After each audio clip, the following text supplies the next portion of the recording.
สบายดีทุกคนนะแล้วคนทำอะไร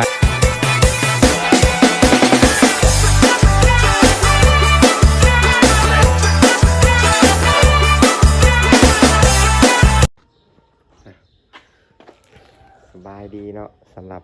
คนที่มักปั่นรถไปลงคลิปดนแล้วทุกคนเนาะจากอาทีจากไม้ของเขาในซื้อเขาเจ้ามาได้เลยนะซื้อมาในราคาพันปลาย1,500เป็นจากอาทีเนาะเอามาปั่น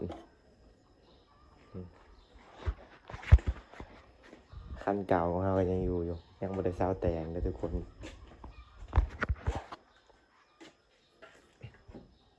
นี่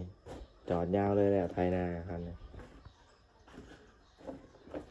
ทอเขาเอาไปใส่ทอครับหนักรถยังหลายคันอยู่ว่าจะเอาแปลงยังหมดแล้วในการทีเด็ดของเขาแม่งมีบาทของเนาะ